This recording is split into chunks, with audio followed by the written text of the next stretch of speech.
السلام علیکم.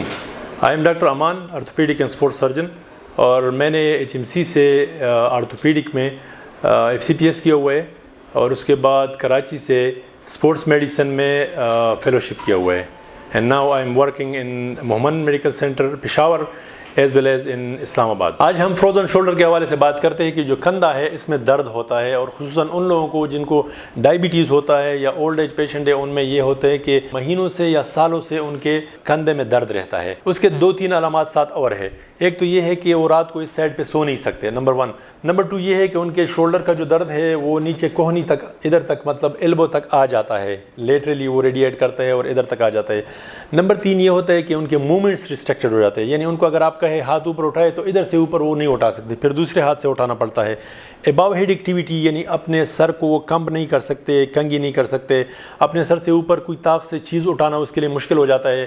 اور ان کو کہے کہ ہاتھ پیچھے لے جائے تو پیچھے لے جانا ان کے لیے مشکل ہے. وہ ہاتھ ادھر تک لاتے ہیں اپنے گلوٹیل ریجن تک, لیکن اس سے آگے نہیں لے جا سکتے, پیچھے ہاتھ ان کا نہیں جاتا. تو یہ 2-3 علامات ہیں جس کی وجہ سے ہم ڈائگنوز کرتے ہیں کہ یہ فروزن شولڈر ہے. ٹھیک ہے, کبھی کبھی یہ ٹرامیٹک بھی ہو جاتا ہے, کیونکہ ٹراما کے بعد وہ ایکٹیویٹی لیول کم ہو جاتا ہے, اور جس کی وجہ سے وہ فروزن شولڈر کے شکار ہو جاتے ہیں. کبھی اے ٹرامیٹک بھی ہوتا ہے کہ وداؤٹ اینی ٹراما یہ ہو جاتا ہے, اور خاص کر ڈائبیٹک لوگوں میں بہت زیادہ ہوتا ہے, فیمیل میں زیادہ ہوتا ہے.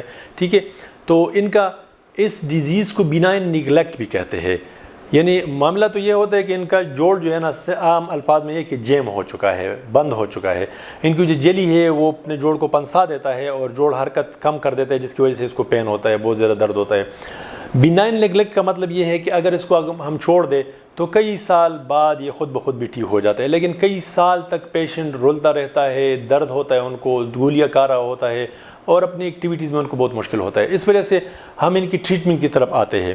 انیشیلی ٹریٹمنٹ یہ ہے کہ ہم اگر تھوڑا سا مسئلہ ہو تو ان کو پین کلرز دیتے ہیں اور ساتھ فزیوتھراپی کراتے ہیں ایفیکٹیولی. تو فزیوتھراپی اور پین کلر سے بہت سے پیشنٹ کا مسئلہ حل ہو جاتا ہے. ٹھیک ہے, فزیوتھراپی بہت ضروری ہے. جتنی بھی موبیلٹی بڑھتی ہے اتنا پین کم ہوتا جاتا ہے. دوسری موڈیلٹی ہمارے پاس یہ ہے کہ میں خود شولڈر کے اندر ایک انجیکشن لگاتا ہوں, جوائنٹ کے اندر, اور ایک اوپر بلاک لگاتا ہوں. ان دونوں سے ان کا درد اتنا کنٹرول ہو جاتا ہے کہ اس کے بعد وہ ایفیکٹیولی فزیوتھراپی شروع کر دیتے ہیں, اور کبھی کبھی کلینک میں بھی وہ ان کا آدھا مسئلہ ختم ہو جاتا ہے, اور وہ ہاتھ اس طرح اٹھا کے کہتے ہیں کہ یہ تو بہتر ہو گیا. تو یعنی 5-10 منٹ میں انجیکشن کے بعد وہ کافی ہاتھ بہتر ہو جاتا ہے, اور اس کی موبیلٹی بہتر ہو گئی ہے, اور الحمدللہ جب گھر جا رہے ہوتے ہیں تو امیڈیٹلی اس میں امپرومنٹ آ جاتا ہے. اینڈ تھرڈلی, اگر اس سے بھی کچھ پیشنٹ کا مسئلہ زیادہ ہو اور ان کا فروزن شولڈر انجیکشن کے باوجود بھی نہ کھولے, تو ہمارے پاس پھر آخری 2 آپشن ہے. ایک تو بہت اچھا آپشن یہ ہے کہ ہم اس کے آرتھوسکوپک ریلیز کرتے ہیں, یعنی شولڈر کے اندر کیمرہ ڈال کے کیمرے کے ذریعے ارد گرد جتنے بھی ایڈہیشنس ہیں اس کو کھولتے ہیں, اور دا نیکسٹ ڈے, یعنی جب ان کا نشہ چلا جاتا ہے اور پیشنٹ جاگ رہا ہوتا ہے, تو اگلے دن ان کا ہاتھ کھل جاتا ہے اور پیچھے بھی چلا جاتا ہے, اور درد سگنیفیکنٹلی کم ہو جاتا ہے.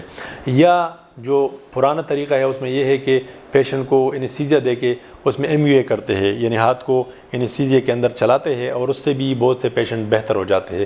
تو یہ ہم ٹیلر کرتے ہیں مختلف پیشنٹس, ان کے بون کی کنڈیشن, ان کے, کیونکہ اولڈ ایج میں آسٹوپوروٹک بون میں یہ MUA اکثر جو ایٹروجینک بون فریکچر بھی ہو جاتے ہیں اس میں, تو بہتر یہ ہے کہ آرتھوسکوپک کے آپشن کی طرف ہم چلے جائیں.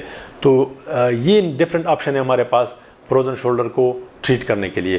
صرف پین کلر علاج نہیں ہے اس کا بھی. جو فروزن شولڈر ہے اس کو ہم اگر ایوائڈ کرنا چاہتے ہیں تو ایک تو یہ کہ ڈائبیٹک میں زیادہ ہوتے ہیں, ڈائبیٹک میں یہ چاہیے کہ وہ اپنے شوگر کو کنٹرول رکھے. ٹھیک ہے.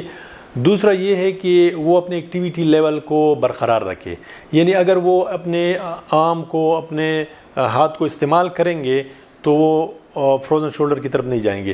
جب آپ چھوڑ دیتے ہیں, اس کو استعمال نہیں کرتے, اباؤ ہیڈ ایکٹیویٹی نہیں کرتے, فزیوتھراپی اس کی نہیں کرتے, تو وہ آہستہ آہستہ جیم ہونا شروع ہو جاتا ہے, اور آپ کا ہاتھ جو ہے, آپ کا کندھا جو ہے فروزن شولڈر کا شکار ہو جاتا ہے. اور تیسرا یہ ہے کہ کچھ لوگوں میں وائٹامن ڈی کی کمی ہوتی ہے, اس کی وجہ سے بھی ان کے پٹے کمزور ہو جاتے ہیں, ان کو اور پین رہتا ہے جنرل باڈی میں, اور اس کی وجہ سے اس کو موبیلٹی کم ہو جاتی ہے.